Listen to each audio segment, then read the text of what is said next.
first in this year's Research Group on Constitutional Studies lecture series. I'm Jacob Levy, the coordinator of RGCS. The Research Group on Constitutional Studies brings together McGill's research communities around the constitutional foundations and orderings of political societies, and thereby brings together political theory, political philosophy, jurisprudence, and law in shared intellectual conversations.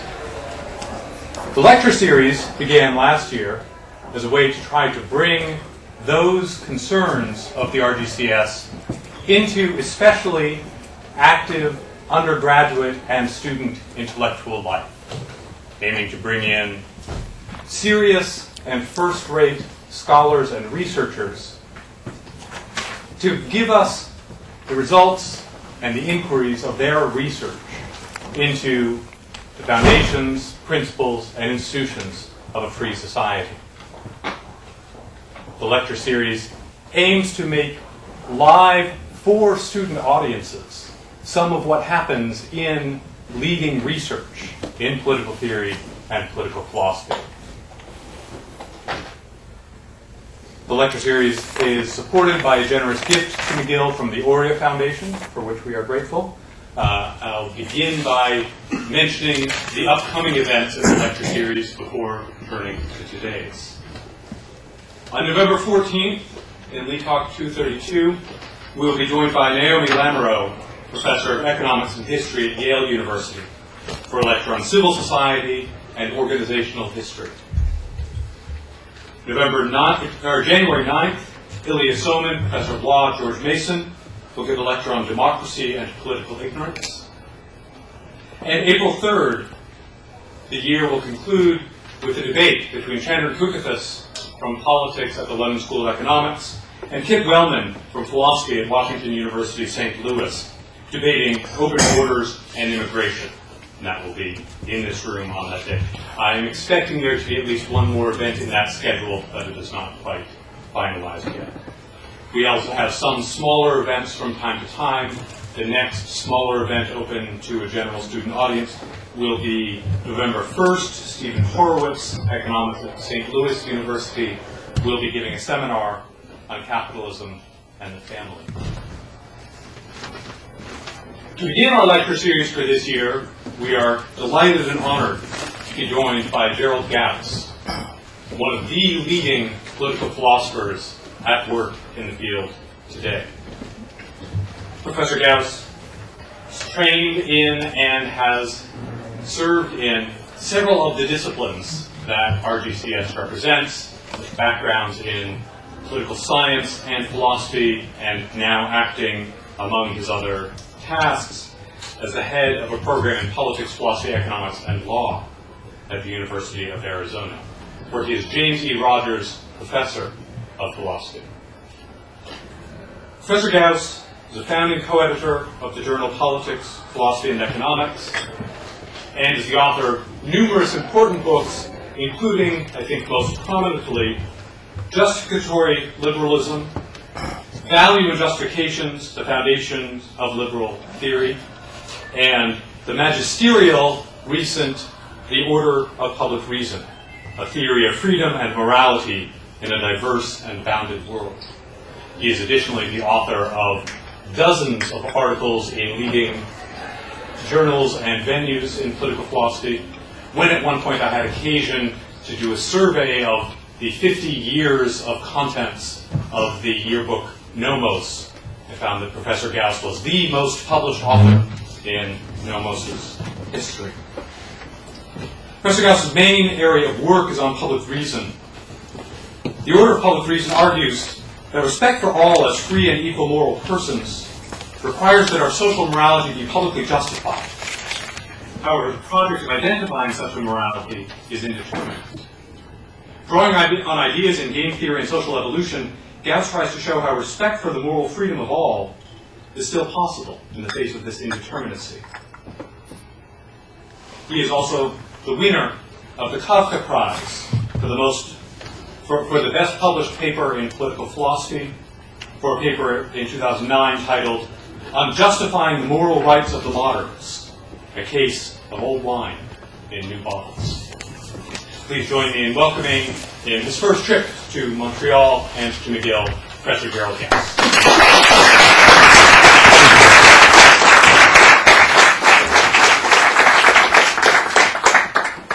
Thank you very much. I'm delighted to be in Montreal. I always feel very intimidated in multilingual countries and cities. I grew up in Buffalo, and most of us didn't learn English. So that someone learned more than one language is quite impressive for someone from Buffalo. What I want to do today is tell a story about a certain way of thinking about the problem of modernity, people who have defended it this way, and problems with it. It's a theory about liberalism. Liberalism is in the name of my talk. I want to distinguish, to begin with, two very, very broad understandings of how we might justify liberalism. And I want to use liberalism in a very broad way.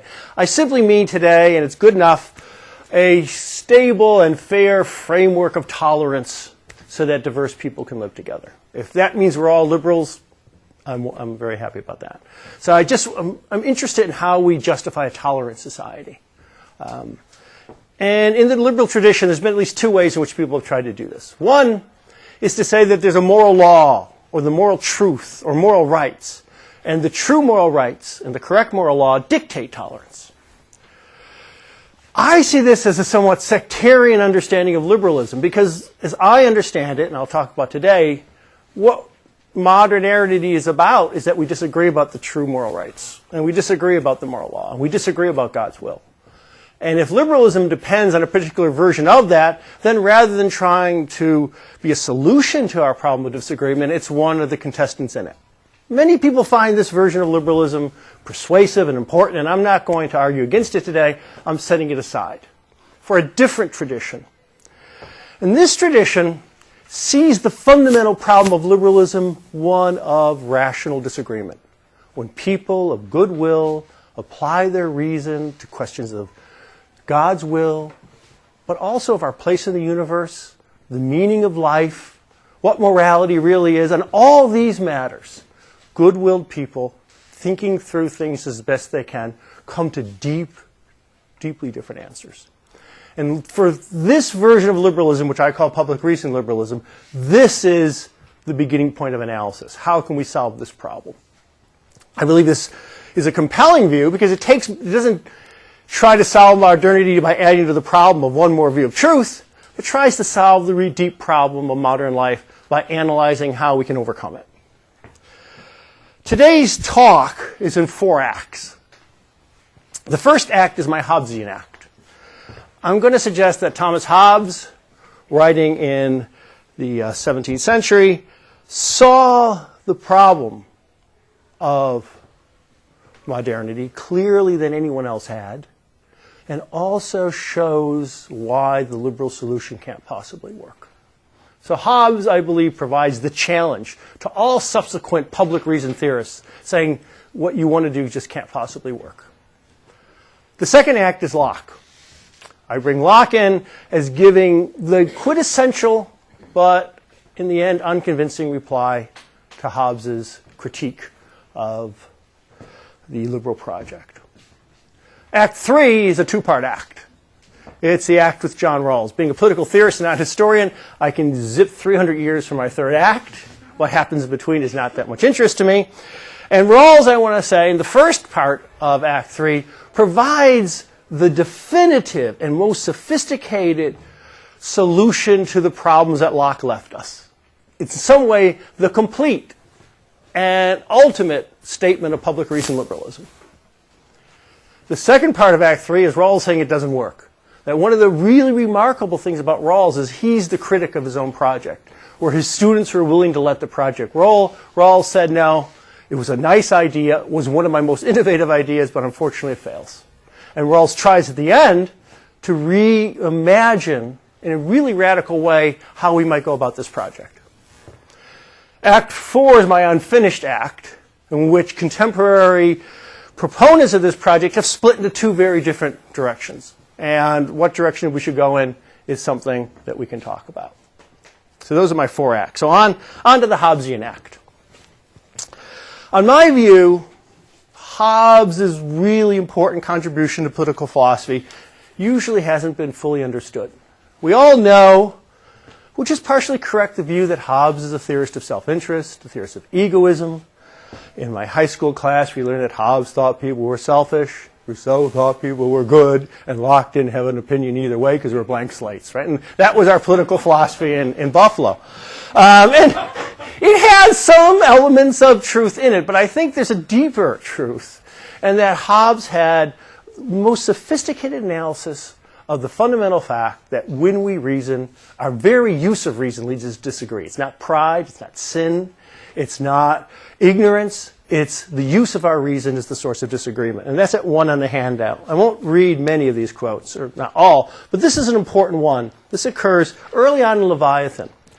Hobbes says, reason itself is always right reason, as well as arithmetic is a certain and infallible art. But no man's reason, nor the reason of any number of men, makes for certainty. And therefore, as when there is a controversy in account, the parties must by their own accord set up for right reason the reason is some arbiter or judge to whose sentence they both will stand. Or the controversy must either come to blows or be undecided, for want of a right reason constituted by nature. So is it also in all debates of what kind soever. This is theoretical, practical, political. And when men think themselves wiser than all others and clamor and demand that right reason be the judge, yet seek no more than things should be determined by their own, by no man's reason but their own, it is intolerable in the society of men. For they do nothing else than they will have every one of their passions, as it comes to bear sway on them, be taken for right reason, and that in their own controversies, betraying their want of right reason by the claim they lay to it. We all agree we should do the rational thing. Right reason is the rational thing. Our disputes are about what is the rational thing. Someone who seeks to solve the dispute by saying, yes, we should do the rational thing. It's what I think is the rational thing. Hobbes says, by the very claim they lay to right reason, don't show that they don't have it, for they fail to see that our dispute is about who has right reason.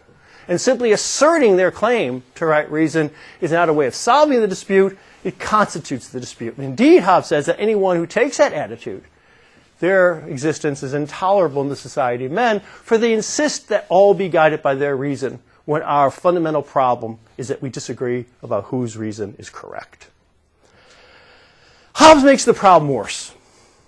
Not only does the use of our reason lead us to disagree, and on all matters. This quote, this passage from Hobbes is not from a political passage, it's a passage about the use of reason. It applies to arithmetic, it applies to geometry, it applies to politics. About everything, our reason leads us to disagree.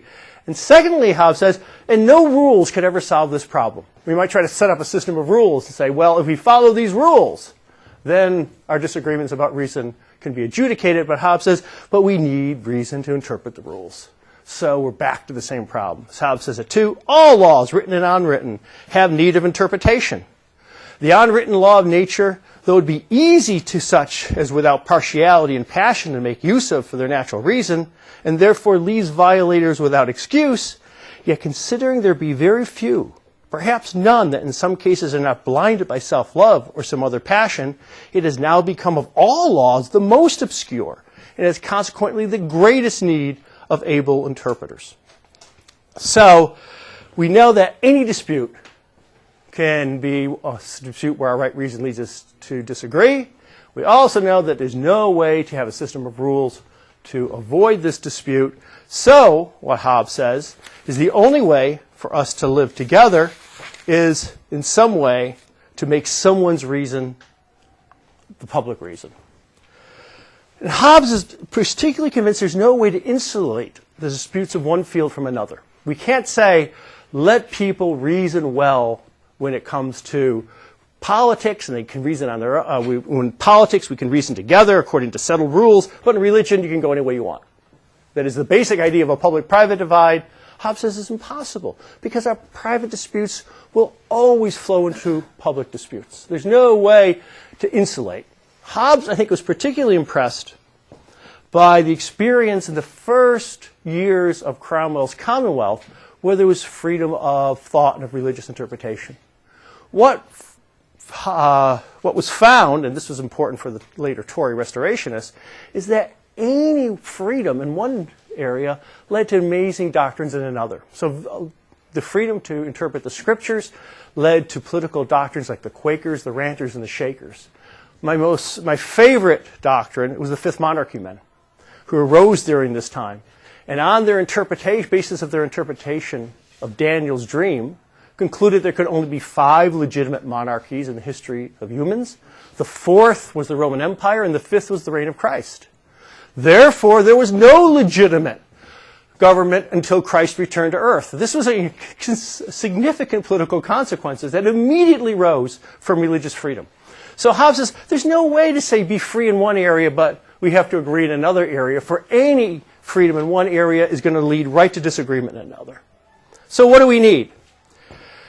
Hobbes has this analysis, and the solution is that we need someone to regulate all opinions.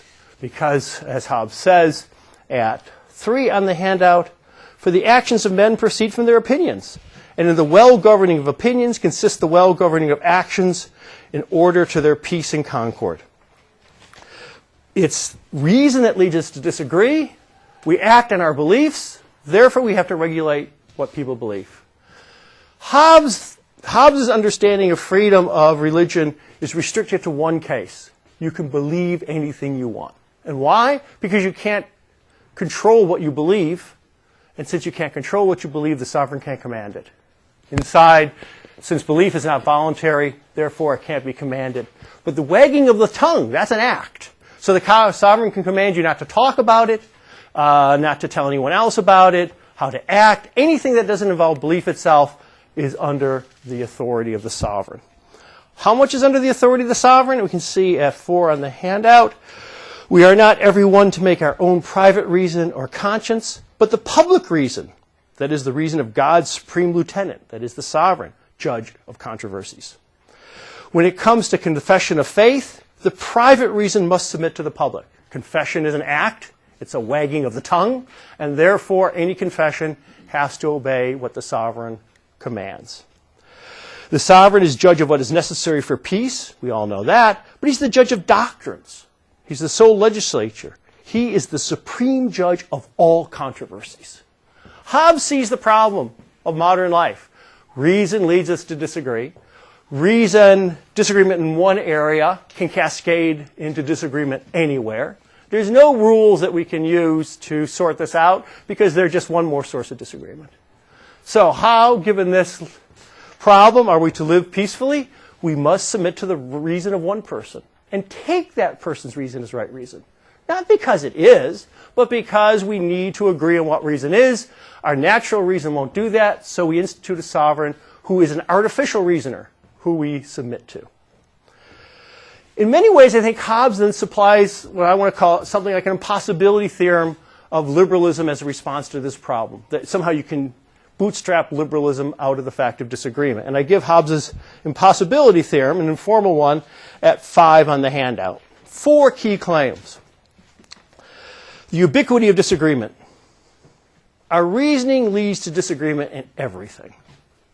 For any type of doctrine, principle, law, or rule, there'll be divergent interpretations of a private reason. Secondly, these disagreements are not bounded within some range in which all people agree. It can go anywhere. The Fifth Monarchy men are anarchists, essentially. Non-insulation. There's no way to insulate disputes in one area from other aspects of social and political life. Religious differences lead to political differences. Moral differences lead to political differences. Metaphysical differences lead to political differences. And lastly, unlimited procedural authority. Because of A and B, no set of impartial substantive rules can effectively order social life. We have to appeal to a judge or an umpire or some procedure to determine right reason. And D, the unlimited procedural authority, given A, B, C, only if each submits her private judgment to the public judgment on all matters on which the sovereign decides to issue a judgment can the public order be secured. So we have an analysis of the ubiquity of disagreement and an argument that only a sort of public reason authoritarianism can possibly solve the problem. So at the end of Act 1, Hobbes has laid down the challenge to all thinkers who take the fact of rational disagreement seriously. only authoritarian solutions are possible. Enter Locke, Act 2. The canon often depicts Locke and Hobbes as simply protagonists. And indeed, in many ways, they are protagonists. But there's also important ways in which they share the same analysis of modern life. They share, for example, the belief that we will not agree on the moral law, that when we use our reason about what the moral law is, we will disagree about it. At 6a on the handout, there's a quote from Locke, which is extraordinarily like what Hobbes says at 2 on the handout. Locke says, though the law of nature be plain and intelligible to all rational creatures, yet men being biased by their interest, as well as ignorant for want of studying it, are not apt to allow it as a law binding on them in the application of it to their particular cases. It should be clear, but because our interpretation are biased, we disagree about what the law of nature is. And interestingly, and this is something which very few people seem to appreciate, one of the elements of the Lockean social contract is that people abandon their private judgment about morality, at least within a huge range, and submit to the public judgment of the sovereign as to what morality is. So as Locke says at 6b, and this is part of what's required for the social contract, all private judgment of every particular member being excluded, and that's private judgment about the law of nature, the community comes to be umpired by settled and standing rules indifferent and the same to all parties. Locke also agrees that we disagree about morality and no set of rules is going to solve that problem. In fact, if we're going to live together, we have to agree not to follow our own private judgment about morality, but submit to a public reason about morality. So it looks that not only does Locke share Hobbes' belief that we disagree about morality, but he agrees that we have to, in some sense, alienate our private judgment about morality when we come into civil society. So given all this, how does Locke avoid the Hobbesian authoritarianism? What Locke does at this point is he gives us two claims that are going to be central to people think about this problem for the rest of the history of liberalism. And the first one is the shared reasons claim. That there's a set of reasons that despite all of our disagreement, we do share.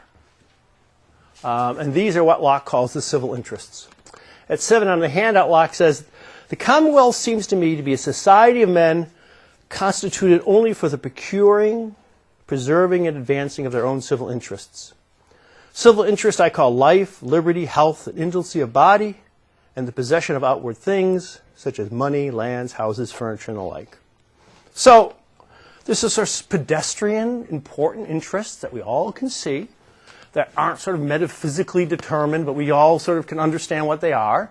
And we can see that politics should be about this. So there's two levels of the shared interests. There's the specific ones that the pedestrian interests we all share, and there's the belief that politics is about these. We share that too. So we share a conception of politics, and we share that it's about these civil things. That's the first element of the Lockean liberal reply. There's an importance that, although we disagree, there's things we share. But remember, Hobbes said, look, even if we agree in one area, disagreement in one area cascades and into the other areas. And so any agreement we might get for a while in politics, religious disagreement will cascade and take care of it. So Locke introduces the claim that I talked about in the title of this paper, the insulation claim, that we can insulate these shared interests from a wider disagreement. As Locke says at 8 on the handout, I esteem it above all things necessary to distinguish exactly the business of civil government from that of religion, and to settle the just bounds that lie between the one and the other. If this not be done, there can be no end put to the controversies that will always be arising between those who have, or at least pretend to have, on the one side a concern for the interest of men's souls, on the other side a care for the commonwealth. Unless we get the public-private boundary down, we can't even begin to have an agreed-upon politics, because people who are talking about our souls will start to talk about our interests. Now, Locke, especially in the letters on toleration, does make attempts to justify some aspects of this insulation claim, which I think is fundamental to many liberalisms, and which I'm going to suggest is very hard to maintain. But how does Locke try to do it? He does argue that most Protestant doctrines can accept seeing churches as voluntary, non-political organizations. So this is something which coheres with their way of thinking about the world. So it's not like it's totally alien to many Protestant doctrines. So there's some uptake that we should expect Protestants to have with this insulation view, that politics and course of life is about the civil interests. But Locke gets into lots of trouble trying to defend the insulation claim. And I think the two best examples are his two most famous exceptions to toleration. One exception to toleration are the Roman Catholics. We should tolerate everybody but not those Catholics, and that's because Catholics can't accept insulation. Locke says, Catholics believe the Pope can excommunicate a monarch, but an excommunicated monarch is not owed obedience, so the Catholics do not have a religious view which insulates their religious belief from politics. And without that insulation, they can't be part of the liberal settlement. So at this point, rather than arguing that, look, insulation is part of the way we see the world, so liberalism is stable, it looks like Locke is saying, if you insulate the world, you can be a liberal, which I'm going to suggest are two very different ways of going. That is, the admission ticket for the liberal settlement requires you to buy insulation. If you can say, yes, I can insulate, liberals say, come in. If you say, no, I can't insulate because, after all, the politics that I can endorse has something to do with whether my soul will be saved, then the liberals have to say, sorry, you can't be admitted into the liberal church. But then Locke himself, after sort of stating this, then calls insulation into question in his second great exception, the atheist. Why can't the atheist be tolerated? Because we can't believe anything he says. And why can't we believe anything he says? Because he doesn't have religious beliefs. Locke explicitly says in this point, morality, it bridges the secular and the religious. But now, if morality bridges the two, it's neither simply religious or simply secular. And if no one can participate in the liberal settlement without being moral, then they can't fully insulate their beliefs. I mean, there's some sense in which the atheist is the perfect insulator. Having no religious belief, he has no problem insulating them. But that won't do for Locke, because morality draws on religion, and the atheist doesn't have a religion, so he can't be moral. So then at the end, it's not clear what Locke himself thinks of the insulation thesis. It looks more and more like a doctrine for particular Protestants, rather than sort of a general analysis. Let me sort of sum up the Locke liberal resolution, which I think Rawls is going to try to defend. It has three steps. First is A, moral disagreement claim, and that's simply part, I think, of all public reason views, whether you're liberal or non-liberal. When individuals reason about the requirements of morality and justice, for Locke and Hobbes, the law of nature, they disagree. So peace and cooperative social political life requires that, within limits, they abandon their private judgment about morality and justice and submit to the public reason of impartial law. The shared reasons claim is the basis of civil societies are shared reasons to advance our common civil interests. The resolution of our moral disagreement is one of those fundamental shared civil and political interests. And the insulation claim is that private judgment about religious matters can remain free and private. These deep and enduring conflicts do not infect, and so, in so doing, unravel our concurrence on the moral disagreement and shared reasons claim. So, A is a sort of general feature of public reason views, and B and C are the Locke's two ways of trying to resist the Hobbesian critique, or the Hobbesian impossibility theorem. But as I said, it's at best an incomplete defense of insulation, and perhaps an inadequate one. Okay. So closes Act 2. We have the Hobbesian challenge. We have the attempt at the Lockean reply. I think the Locke puts down the two principles that liberals are going to defend, but it's not clear whether he gives an adequate defense, especially of the core insulation claim. Act 3 comes Rawls in 1971. Now, one of the ironies, I think, of Rawls's book is it's popular mainly because people refuse to read it as he wrote it. He wrote it very worried about the Hobbesian worry.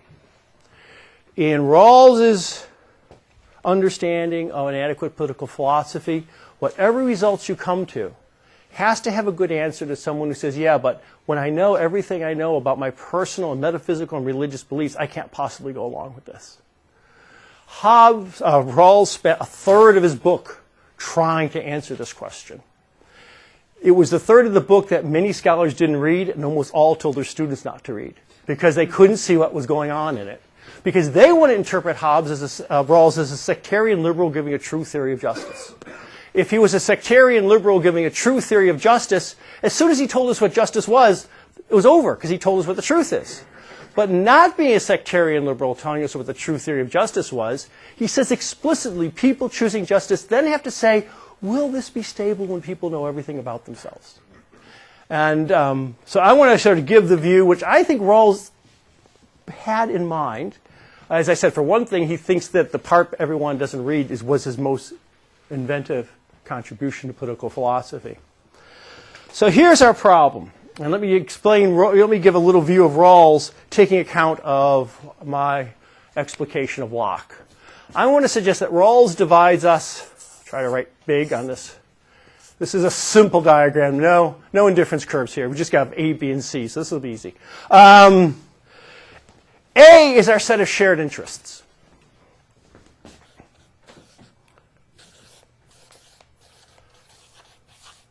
And this is the argument from the original position. In the famous argument from the original position, Rawls says, imagine a group of people who only know the things they all care about, their primary goods, that is, liberty, wealth, income, opportunities, a version of the Lockean civil interests, that things that everyone agrees, really pedestrian, we all need to live. And imagine a group of people who only know these things about themselves. That is, they're restricted to only knowledge of their shared interests, and they know nothing about their particular identity or the identity of their society. Then what will these people accept? And we get the derivation that these will be the principles that they will use to adjudicate their claims about shared interests. How much liberty I should have. How much opportunity I should have. How much wealth I should have. We all agree about these things, but we have different claims. So if we only knew we cared about these things, and we didn't know special facts, what would we agree to? We get an answer based on shared interests. We get certain principles. Now, as I said, most people there, many readers just stop there, thinking, well, Rawls is done. Interestingly, though, Rawls says explicitly, even people in the original position aren't done. He says now they have to think about something else. What they have to think about, and Rawls says this is supposed to be in the original position, whether people who actually know what they really care about, set C, the diverse metaphysical interests, our religious interests, whether these people will actually still accept these principles. Rawls says, after all, this is just an abstract, small set of interests. What if you found, yeah, I would agree to these principles if I only knew I cared about primary goods, but then you find out something about what you think the meaning of life is or what God's will is. Rawls says, could it be the case that obeying these principles could turn you against what you think God's will is? Then at best, liberalism would demand a schizophrenic self, would demand that the self not be unified. On the one hand, God says, I'll be damned for doing this. On the other hand, it's just. Right? Rawls says that could be. But we can't expect a stable system of free cooperation to exist if people are torn that way. So Rawls says, after getting this answer, now we have to see whether the disagreements in C, that is, religious differences in understanding of metaphysics and ethics and virtue, will these overwhelm our agreement in A, such that people say, no, I can't possibly live according to these principles. This is taking seriously Hobbes's argument that the disagreements in one area will affect another. And Rawls spends, as I said, hundreds of pages trying to solve this problem. Now, how he solves it, I think, is it's innovative, and it's by far the most sophisticated defense of the insulation problem. I call it in the notes, the double shared strategy on the handout at 10. He says, well, let's put in between A and B, A and C, something else. And this he calls the thin theory of the good, which is not that thin.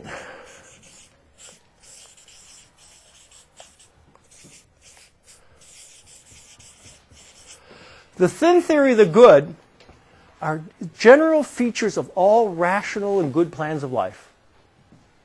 They are things like all people, regardless of C, would value friendship. All rational people, regardless of C, value love. All people, regardless of C, would like to develop their capacities. All people would like to develop their capacities in a society where other people develop different capacities and they can appreciate them, where one person's nature completes the nature of others. And all people would like to express their nature as free and equal rational beings. All of that, Rawls says, we agree upon too. Now Rawls says, look, A and B have a congruence relation. B, he shows at great length, endorses the conclusions of A. That is, we arrived at A by a very austere argument based just on Lockean shared values about the political. But then we solve the Hobbesian worry by saying, but the thin theory of the good is not about the political, it's about what a good planet, what a good life is. And once we consider A and B, we see we have very firm reason to not only act justly, but see that justice never makes us sacrifice our good. We can think of B as a firewall between C and A. You know, we still have disagreements, we still have religious disagreements. Rawls doesn't say that B is all there is, but B is important structural and substantive elements of the good life that all rational people have. This rational and substantive notion of the good life strongly supports acting on the principles of justice. Therefore, the principles of justice does not turn us against our good, rather they affirm our good in a very strong way. So that in the end, given the importance of B and B supporting A, we can be confident that justice doesn't require us to turn our back on C, or that any disagreements on C will be outweighed by the tremendous agreement of B and A together.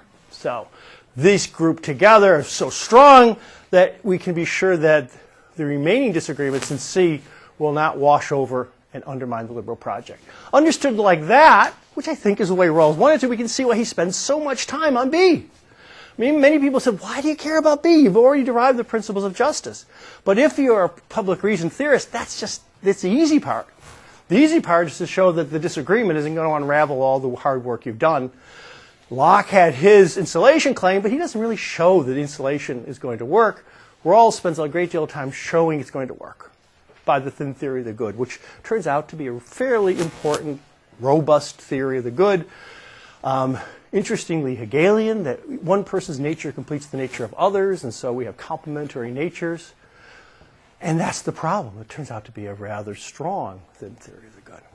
So that's part one of Act 3. That is, we had the Hobbesian challenge. Locke sketches out what you need to do to reply, but it's not clear that Locke actually can do it.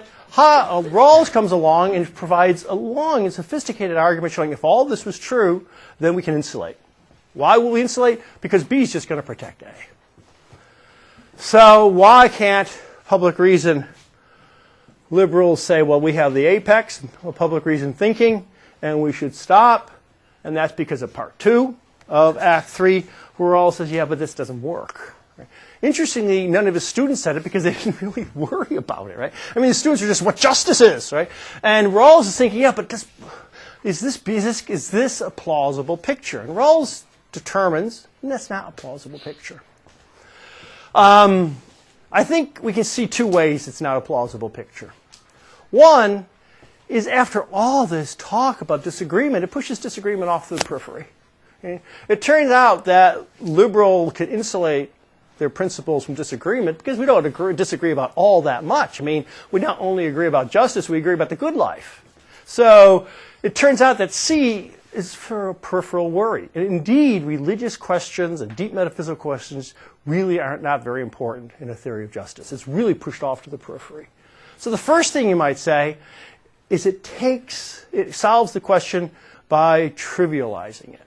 And Rawls, I think, suggests that he might have done so because the words he uses in his later book are not that we disagree, but we have intractable disputes of absolute depth about these matters, right? I mean, these are just things that we just can't come to terms with about religious matters and metaphysical matters. So one is that C is much more important than he thought it was. B is much more controversial than he originally thought it was. So first of all, C is pushed off to the periphery, and it doesn't look like that everyone agrees on things like the important good of expressing your nature as a free and equal moral being, or that we all believe that society is a way in which one person completes the nature of others. Another way of seeing the problem is that the Hobbesian problem is just going to reappear. Why is B insulated from C? C is my religion. B is my vision of the good life. Why should I think my vision of the good life is going to be insulated from my understanding of God's will? C is my metaphysics and my meta-ethics. Why should I think that those are going to be insulated from my notion of the good life? Rawls solved this insulation problem by sort of assuming another one. But Rawls ends up saying that's not going to work for lots of these reasons. So, I think in one of the unacknowledged but really impressive feats of intellectual integrity, rather than sort of riding with the picture that everyone was praising, he said the picture's all wrong. And we have to get it all going all over again. So what Rawls does is something really audacious. He keeps A, although we're going to say maybe not, he keeps A, our shared reasons. Right? He keeps C, that is our deep and intractable conflicts about important issues of metaphysics and the meaning of life. B goes. B's dropped.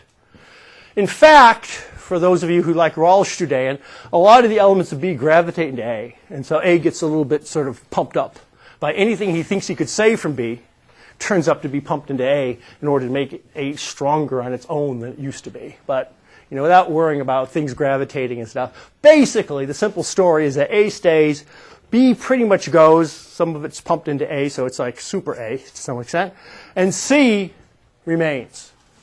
But then it seems like we're back to the Hobbes' problem. Okay, the firewall's gone, so why doesn't A catch fire?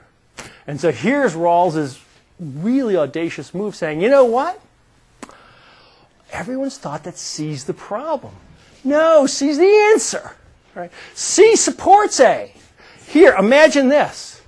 Imagine an overlapping consensus, which I sort of give a little sketch of it, 11 on the handout for those of you who are acquainted with the idea. Imagine that, first of all, we agree on A, and then once we think about C, we're still on board with A.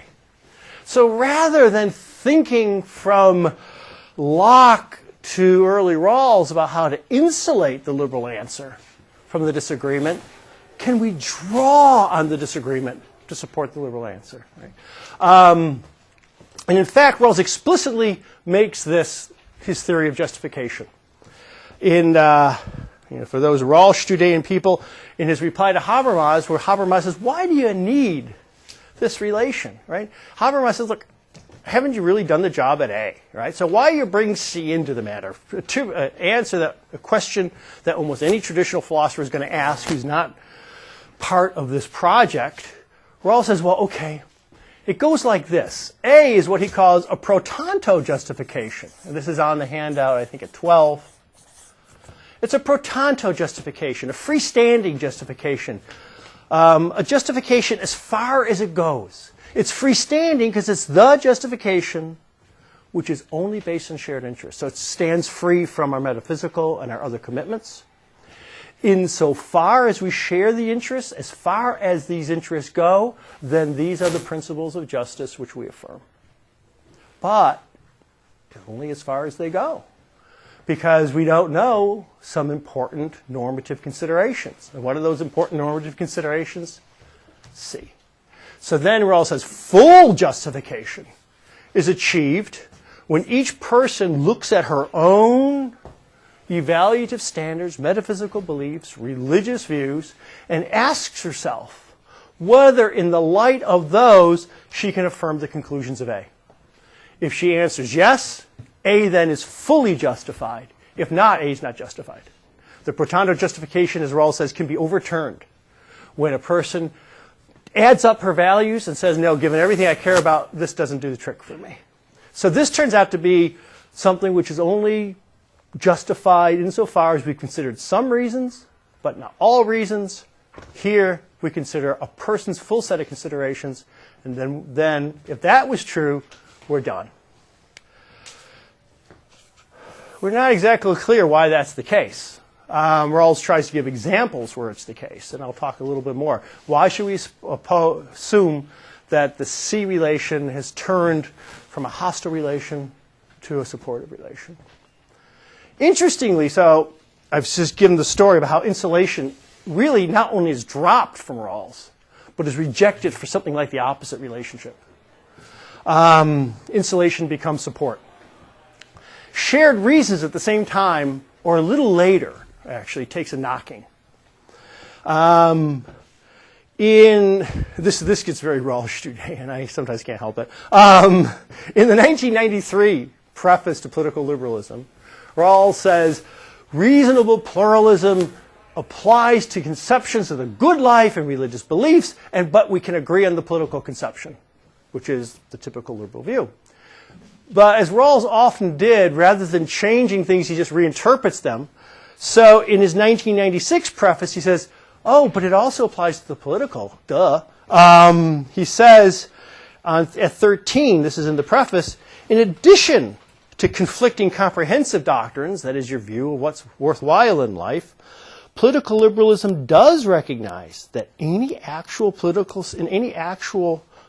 society, a number of differing liberal political conceptions of justice compete with one another in society's political debate. This leads to another aim of political liberalism, saying how a well-ordered liberal society can be formulated given that not only reasonable pluralism of comprehensive conceptions, but one that applies to a family of reasonable liberal conceptions. So A is invaded by reasonable pluralism.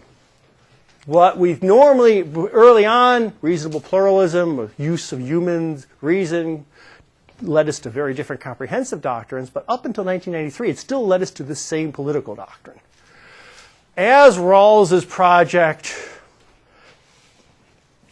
I think, actually gathers speed at the end of his life. That is, at the end of his life, he's rethinking more and more and throwing more stuff out that's not put together.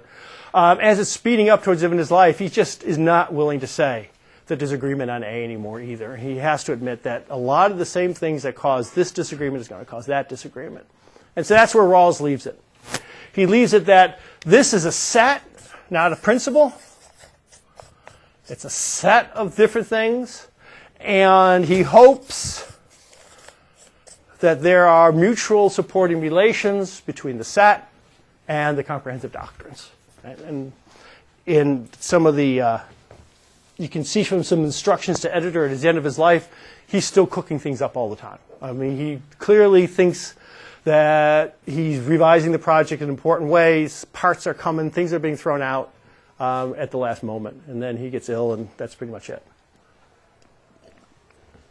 So that's the end of Act 3, sort of the high point, and then in some sense the low point of this doctrine, at least insofar as Rawls thinks that the apex certainly was illusory.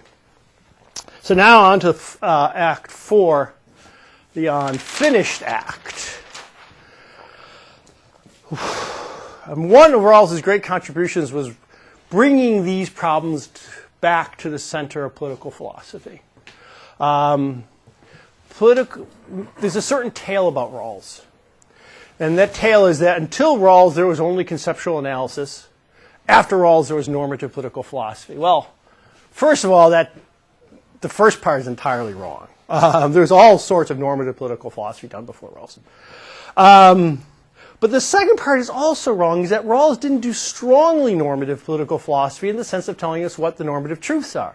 What Rawls did is try to figure out how much normativity we can get given disagreement about normativity, which is a different question than what's real normativity. So he brought back this issue into, I think, the mainstream. That is, how can we get normative principles out of a world of normative disagreement? The project then continues, and there's like, I think of terms 3 branches of the project. One I don't want to say much about, and that is the people who say, Rawls got it all right at the end in his completed project. I mean, there are such people, but I find this a view that strains credulity. I mean, it was quite clear that Rawls is thinking on the fly all the time. And the idea that this was a settled equilibrium, where he got right there, strikes me as probably not right. But I do know some Rawlsians, and if Rawls said it, that's the end of the story. And all we can do is interpret the text and worship. So we're leaving this side, okay, which I have my religious impulses, but not that one. So the other two, which I consider much more lively versions of the project. Let me just paint neutral terms. Let's call one reactionary and one progressive, right? It's always important to be neutral, okay? So let me look at the reactionary view, okay? The reactionary is my good friend John Kwong, for example, and my friend Steve Lucido, and they more or less said, you know, wasn't it great when everyone was reading A Theory of Justice? And didn't it really go downhill with this political liberalism stuff? What if we could show that political liberalism really was a theory of justice and drag? So how do you do that? Well, John Kwong's view is like, well, first of all, get rid of this overlapping consensus stuff, right? Because this overlapping consensus stuff would say that C, which is illiberal, could be illiberal, can overturn the conclusions of liberalism. But that's illiberal to think that. So that's an illiberal thought you shouldn't have. So the first thing we'll do is say true liberals would never even think about C. So in order to get into the original position on Kwong's view, you have to sort of give a card saying, I'm a true liberal. And to be a true liberal has to say 2 things. I share these interests, and nothing could make me change my mind about them when I know my full conception of the good. That makes you a full liberal, and then we don't have to worry about Hobbes's problem, because Hobbes's problem has been bracketed out of the problem. Right? To be a liberal is to see the results of the original position as definitive. And there's no possibility that other doctrines could override them. And this gives us sort of a stable liberal doctrine, but in some sense it just does now make liberalism a sectarian doctrine. And Kwong sort of admits that. John says, my theory is a theory of liberalism for liberals. I'm not trying to convince non-liberals to be liberals. I wouldn't be able to do that. I'm trying to convince liberals why they're liberals. And therefore why they're liberals is they think original position arguments are about right, and they would agree to original position stuff. A slightly more, essentially see what John's doing is positing insulation by saying, this is a little bit like the Lockean strategy. In order to be in the liberal settlement, you have to accept the insulation of your private views from the public views.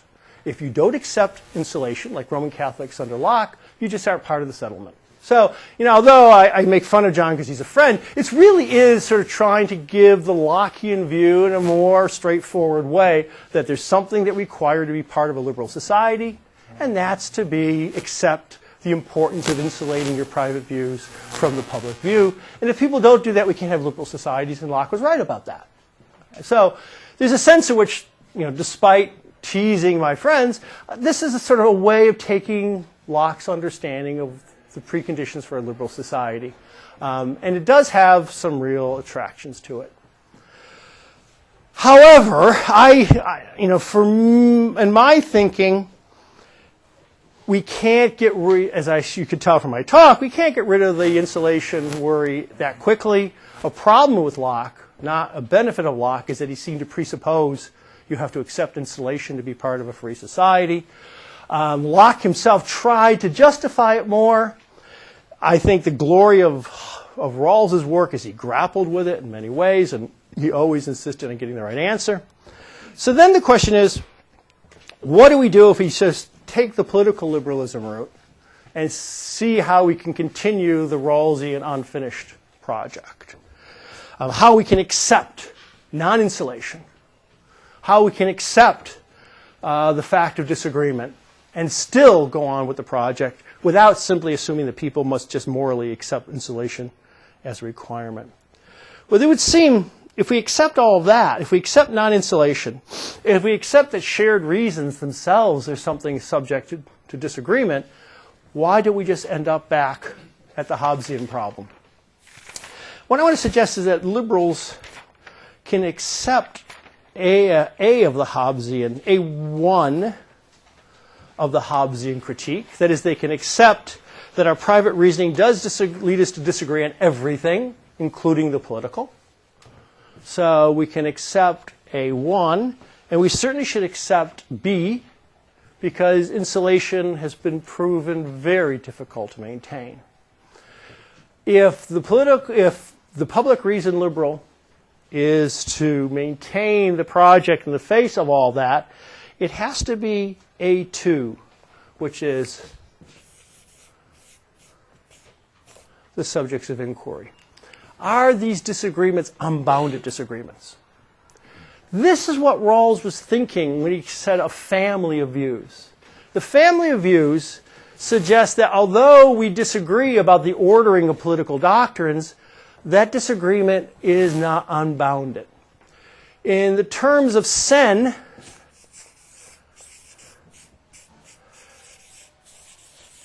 if good-willed people thinking about politics, Rawls wanted to argue they would agree to what Matra Sen calls a maximal set.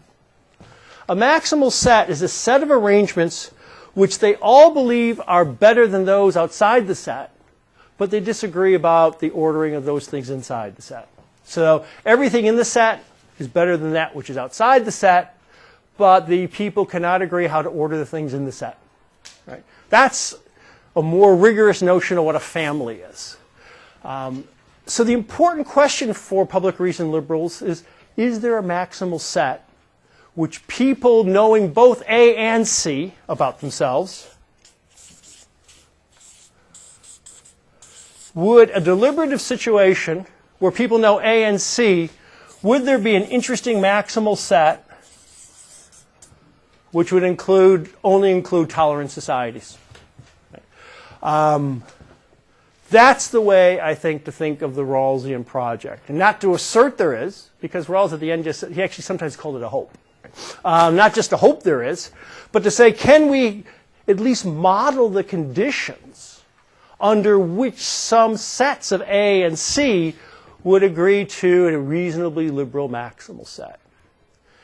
This leads, I think, not only to some interesting problems in political philosophy, but to conclude, it leads us to rethink the tasks of moral theory. And to some extent, this is a feature of what we do in Arizona. I mean, I know everyone thinks Arizona is just about keeping hardworking Hispanics out of the state. But there's other things we do too. We do other things as well. And one of the things that our PhD program sort of is known for is recognizing the importance of empirical work for normative work. Why is that the case? First of all, there's going to be a great deal of contingency in this way of doing political theory. We have to ask, given a set of people's actual normative beliefs and religious beliefs, let's understand those people. And can they come to an idealized maximal set? It won't be the case that all human beings will. There's certainly, every time I give a talk, I'm sure someone will today, it's what about Goebbels and what about the Nazis, right? So there's going to be the question of outliers. If we add some really, really bad people to the deliberative set who know they're really, really bad values, they won't be able to have a maximal set with others. So one thing is contingent about how wide of a group of people can actually accept the same framework and live under it, accepting its normative authority. It's not something which is an axiom, it's something to be investigated. My own belief is that it's much wider than many of my fellow political philosophers do think. One reason I believe that is that many of my fellow political philosophers are extraordinarily intelligent people who have extraordinarily narrow backgrounds. So they tend to think religious means crazy. So they'll say the religious person. And that is sort of undefined between a jihadist and a Quaker. In fact, if you look, for example, one of the really interesting things is that the strongest proponents of the American settlements are the evangelical Christians. Evangelical Christians are, first, the only problem they have is sometimes they think the United States is a little weak on church-state, separating the church and the state, but they're extraordinary, the surveys show they're extraordinary pro-constitutional, they're very pro the Bill of Rights. What we have to do is look at what people's real beliefs are. And not characterize beliefs in terms of sort of the undifferentiated other who's much more different than we are. So we have to actually look at people. And I sometimes try to look at different views that we might think are hostile and to see the extent they are. Rawls tried to do this in toy ways. And so I think that what Rawls did in sort of toy ways, we have to actually sort of do in some more systematic ways. And we can ask, what sort of societies, what are the conditions for a society to achieve this sort of maximal set? And I think one of the reasons why Rawls can flip A and C upside down, the relation between conflict and support, was 300 years of cultural and value change, where liberalism became something which most people gave normative authority to in their comprehensive doctrines. Things had changed. And the Rawlsian view may well have been totally implausible in the 17th century, and in the 21st century, in some societies, much more plausible. The last thing, as Jacob mentioned in the introduction, this leads to a great deal of indeterminacy. Whatever that is. Indeterminacy. Political philosophy, if we're looking for maximal sets, is not going to be able to give us what philosophers have always wanted. That is, the best, the optimal arrangement. What justice truly is. It's going to say things like, here are all these things we could live under. And Rawls at one point said, and I think a quote which people don't give enough credence to, we're searching for a framework we all can live with. It's not the framework we think is true, Rawls says explicitly. It's the framework that diverse people can all live with. And live with suggests, it's not my best, but I can do it. If we think back to the public reason tradition, this idea that you can't live by your private judgment has always been essential to the public reason tradition. Hobbes, Locke, all believed. In Rawls, if you look at outline of a decision procedure, you have your own views, but those aren't the views that you can live with on terms with your neighbors. So there's always been in the public reason tradition an idea that what you think is best and what you're going to live with aren't going to be the same thing. But this means when we do political philosophy, we're not going to be telling people this is just. We're going to be saying here's a range of things that people can live with, and any of those might work for them, and you maybe not be able to say more. I have found that both of these things are resisted by many of my colleagues, my other political philosophers, because they think the glory of political philosophy is it doesn't have anything to do with facts, and it tells you what to do. That's what's so fun about it, right? You just sit back and tell other people what to do. And this suggests that we have to sort of be more modest in the aims of political philosophy. And rather than trying to figure out what to tell other people to do, we may try to model what different sorts of people can live with and how they can get along. Thank you very much.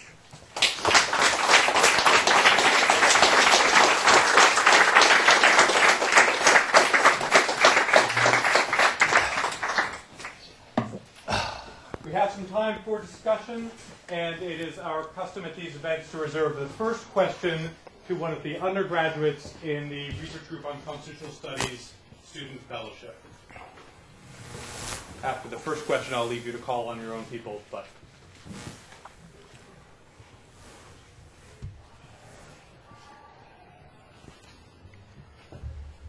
15 more seconds.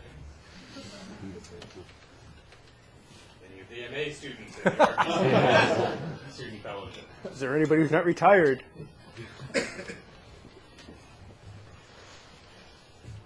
David.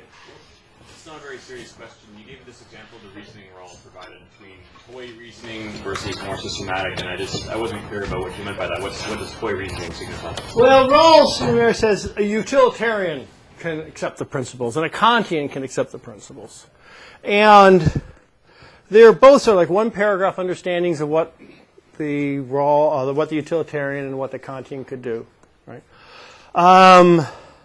So I think what we have to do, for example, we might have to sort of look at the commitments of different religious views and distinguish things like evangelicals from fundamentalists and some fundamentalists from others, and try to get a more fine-tuned handle on what the religious views are, and then try to understand questions like this. If we add this other view to the deliberative situation, what does it do to the maximal set? What does it do to the result? Does it change it? Does it constrict it? Does it not? So each of those will actually be investigations about how far we can expand the set of people in it to what sorts of people and still get a society where all can accept the same rules. Rawls still had the idea that we know what the right answer is. We want to see who can get to it. But the question isn't we know what the derivation from A is. Because remember, I said, and this is somewhat different than Rawls, we want to know A and C together and see what its results are. Rawls had a two-step, and then see whether C confirms the result. So for Rawls, the question was, I knew what the right answer was, and so my toy example was just to see whether the quintessential utilitarian could accept it. The way I think we should do it is we should imagine deliberative situations of increasing complexity. And when we have a moral problem, we say, okay, let's understand this person's overall moral view as well as we can. Now put them into the deliberative situation. Does it change our results a lot? Or does it change them at all? But it can't be that we know the answer and just see whether they want to sign on to it. What we want to do is see whether it changes the answer. And that, I think, is a significantly important difference. But I do think it requires a lot more sensitivity about what especially different religious views are. That's all I meant.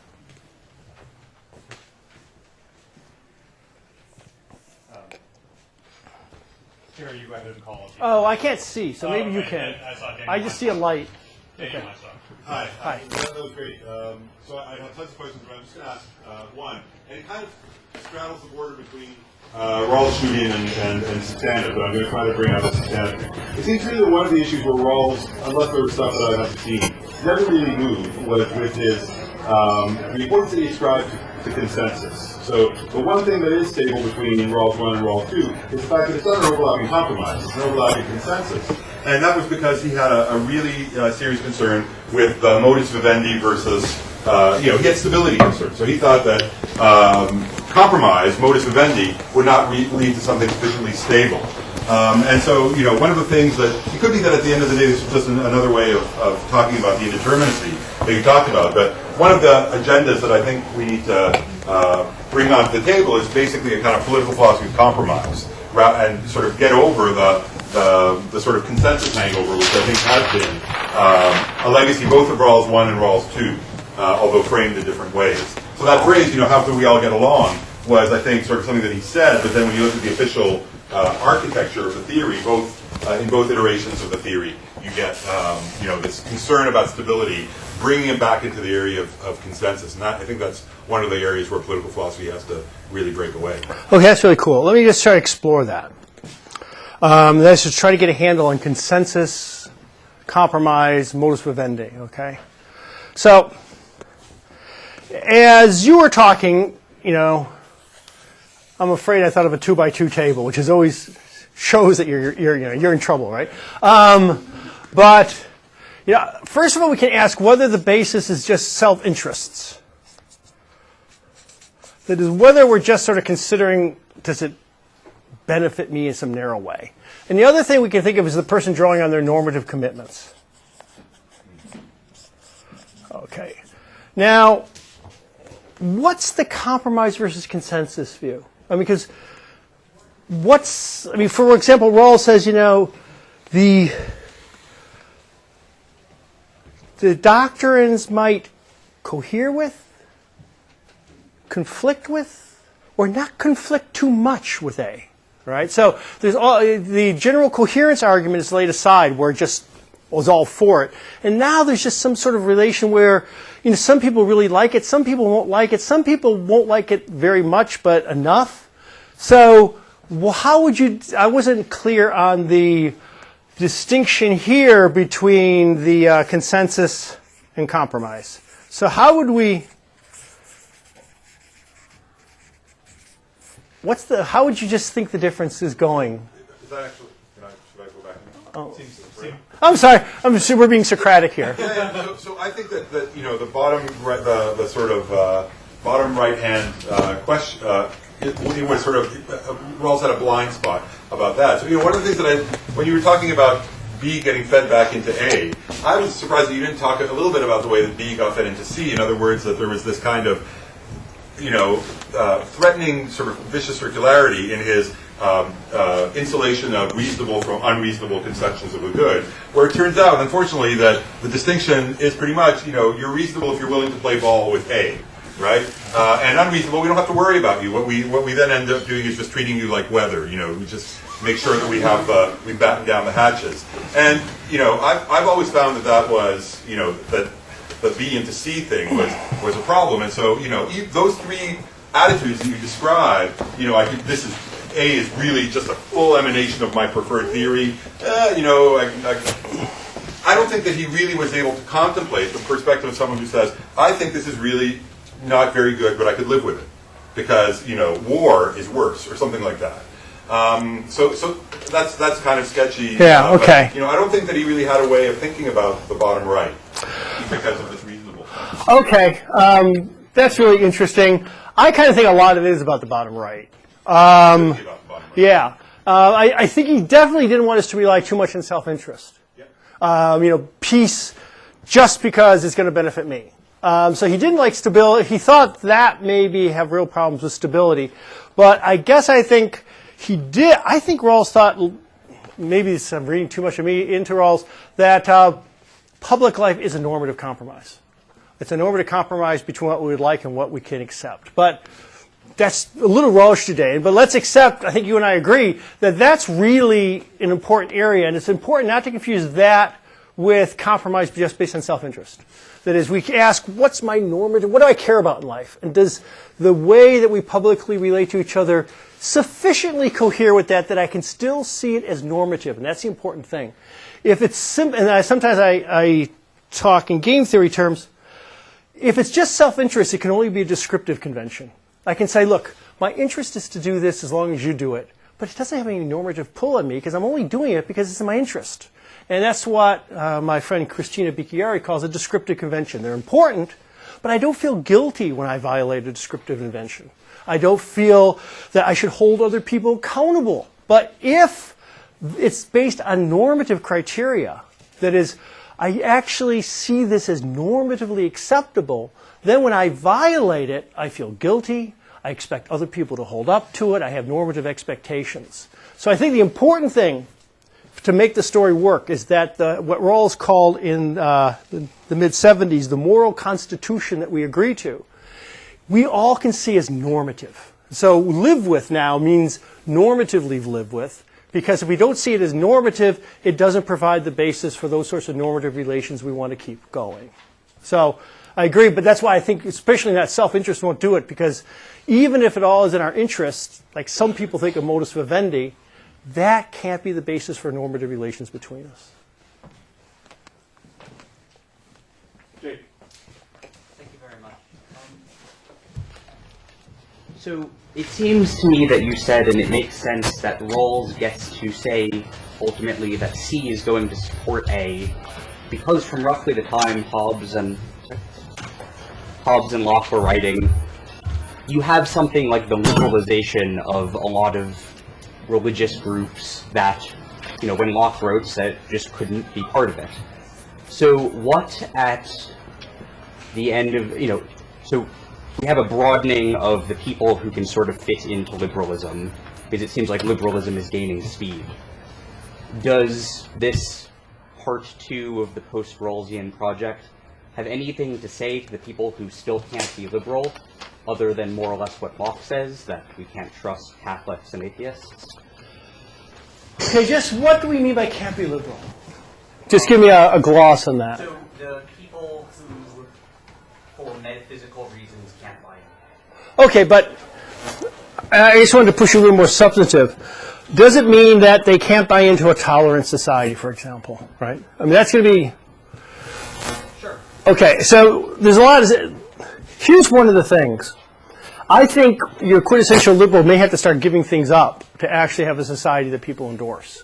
That is, liberals have this nice big package of stuff they want. And some of it's tolerance, and some of it's the difference principle, and some of it's, affirmative action, and some of it's all this stuff they want.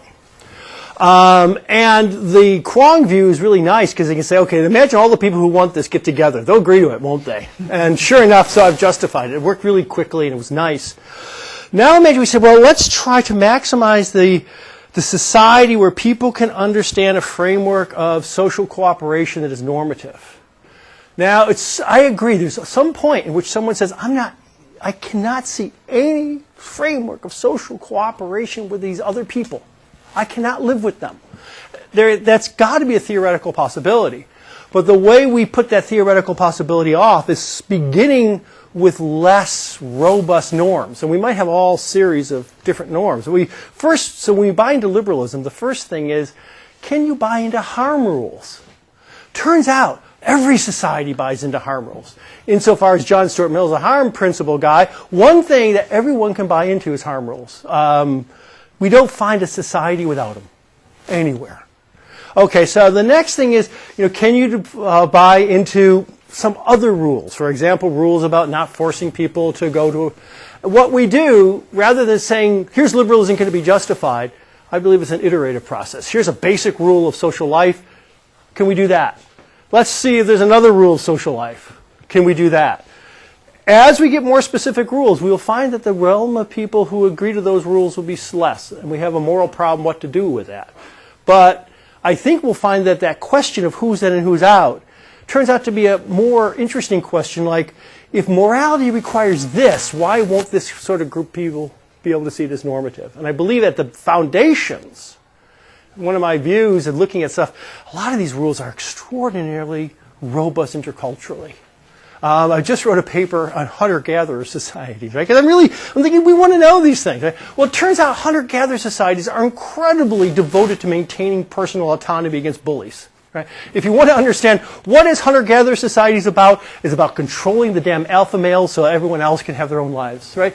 Well, this is not sort of a particularly idiosyncratic problem. And I think this actually might be a problem that is essential to human organization. So I guess I'm going to say, if we take it a little bit at a time, we find that there's a fairly robust, non-sectarian system of norms, and then we'll find out when we're getting more sectarian. We'll find out, everyone can go here, but now when we're up to here, we lose this whole group. And we might ask why. We might ask, don't we need their cooperation? But we'll have to ask that question, but I don't think it's just an on-off question. It's an incremental question. And I think these norms are really much more robust than maybe philosophers think. Like I said, a lot of these norms, you just can't find societies that don't have them. Often we're rejecting norms that say you can impose, which is slightly different than trying to impose norms.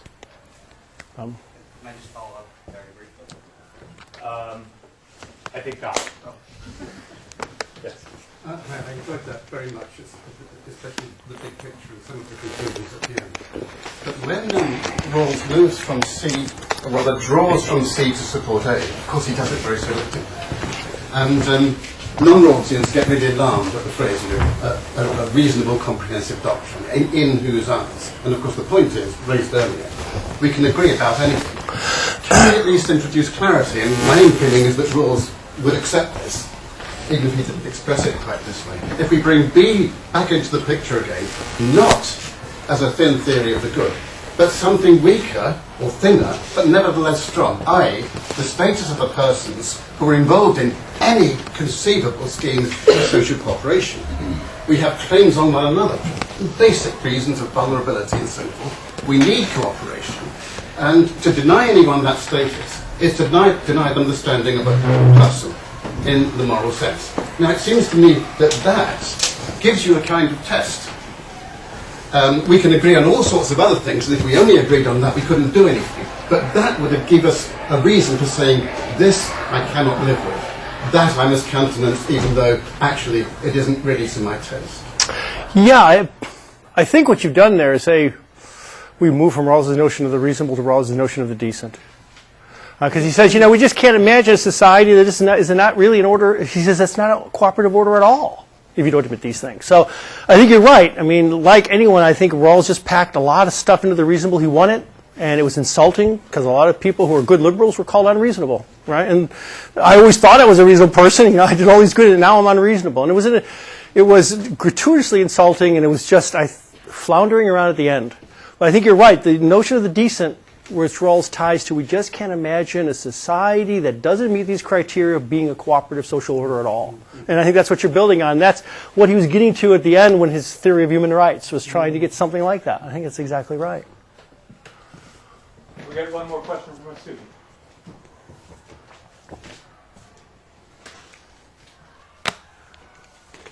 Yes, Rob. Very vague question. Would you say that Rawls went from being an ideal theorist to being a non-ideal theorist? That's a really hard question about what we mean by ideal and non-ideal. I think there's one sense in which Rawls always is an ideal theorist. As Paul Weissman points out, Rawls always has to assume that these things would work under perfect compliance because that's the stability test. That he doesn't want to say, well, here's the rules, but only if the state enforces them, because that wouldn't show you got the internal stability that the rules really appeal to people's own overall views. So insofar as we mean by ideal theory, we assume perfect compliance. That, I think, is part of this project. And we show that there's going to be something like self-generated compliance. The other question is whether or not we should assume conditions that are reasonable utopian conditions. That, I think Rawls still believed he was talking about reasonable utopian conditions, and so overlapping consensus would be a liberalism under the best possible conditions that could maintain itself. So I think perfect compliance can't be dropped out. I think the reasonable utopia can be moderated at all different levels about how stringent we want our conditions for success to be. I don't know if that's helpful. But I think the perfect compliance stuff is necessary. Because if we're only depending on the state to force us to comply, we don't know whether the compliance is coming from our own normative frameworks or acting in self-interest. All right.